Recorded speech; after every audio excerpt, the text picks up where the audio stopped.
afternoon, everybody. Sorry we're a little bit late here. We had some technical difficulties, but now we are good to go. Let's get to your headlines at this hour. Today is a National Day of Prayer across the country, how locals are observing it.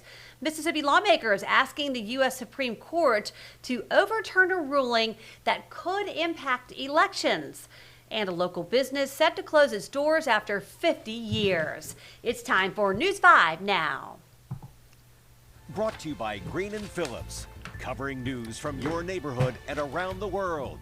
News 5 Now starts right now. Good afternoon, everybody. Welcome to News 5 Now. I'm Devin Walsh. Glad to be with you. Let's get right to our big stories at this hour. Number 5, communities across the Gulf Coast and the country are holding events to honor the National Day of Prayer. This morning, Mobile City leaders hosted a sunrise service at Brookley by the Bay. Participants had a moment of reflection, renewal, and prayed together. The city of Orange Beach is hosting a service at the Coastal Arts Center right now. Another service will be held at Brookley tonight at 6 o'clock. Number 4, the Alabama Department of Environmental Management's regularly scheduled burn ban begins today. From now through October 31st, outside burning is banned in 12 counties, including Mobile and Baldwin counties. The burn ban is one of many efforts the department utilizes to maintain air quality in Alabama. Number 3, Mississippi state leaders are appealing to the U.S. Supreme Court after a federal court ruling struck down the state's 5-day grace period for mail-in absentee ballots to arrive after Election Day. State attorneys have filed court documents stating their intention to petition the nation's highest court to overturn the decision.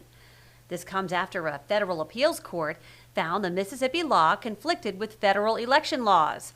State lawmakers hope the Supreme Court will uphold the state law.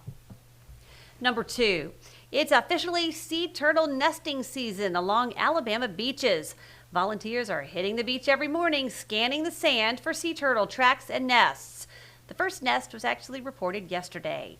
Nesting season runs through the end of August, and if I find a nest or a sea turtle on the beach, all you gotta do is call the Sea Turtle Hotline at 866-SEA-TURTLE. And number 1 of my favorite places, Robert Moore Christmastown, is set to close its doors for good. According to the business website, the locally owned Christmas store will permanently close after serving the Mobile community for almost 50 years. The store on Halls Mill Road is known for its array of Christmas ornaments, nativity scenes, and Christmas villages, but it also sells collectible items, toys, and religious articles. The store's owner, Larry Hurd, says it has been a privilege to have worked for the community, but it is time to retire, especially after the founder, Robert Moore, died. Closing sales are set to begin next week. And that is a look at our big stories at this hour. I love Robert Moore Christmastown. I have so many memories of that store, and I know a lot of you do too. So definitely sad news to hear that the store is closing after almost 50 years.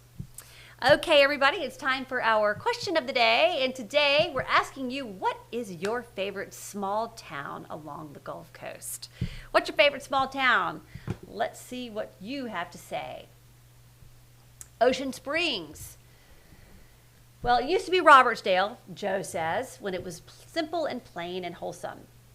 Jennifer says Apalachicola, Dauphin Island, Bay St. Louis, Ocean Springs, Alberta, Ocean Springs, Magnolia Springs, Orange Beach, Gulf Shores, Dauphin Island, Fairhope for sure, Gulf Shores, Grand Bay, Lillian, Mobile, Fairhope, Dauphin Island, Ocean Springs, Port St. Joe, Mexico Beach, Florida.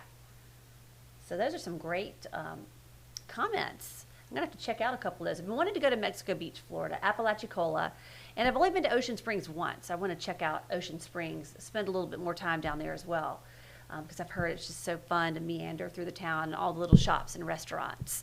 So great question and some great comments. Thank you very much for participating in that. Okay, now our poll of the day, and you've heard us talk a lot about this. We are just, let's see, May 7th is when the real ID is required if you want to get on an airplane. Have you gotten yours yet? Yes or no? Yes or no? So go ahead and let us know. We're just curious if all of you have gotten that done, because there have certainly been really long lines at the DMV. You've got to make an appointment, and I'm hearing the appointments are weeks out. And so I got mine probably about a month ago, and the first time I went, I didn't make an appointment, and the wait was 3 hours. And then I decided I'm just going to show up at 7 a.m. the next day, so I did that and was able to get right in. But I have friends who have shown up at 7 a.m. and the line has been stretching down the building.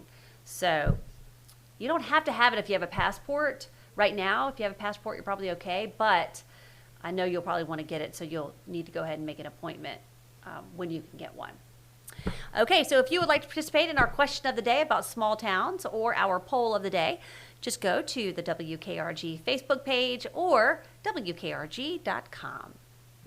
And that's going to do it for this edition of News 5 Now. Thank you for joining me. I appreciate it. I'll see you back for News 5 at 5 o'clock. Covering news from your neighborhood and around the world. You are watching News 5 Now, brought to you by Green & Phillips.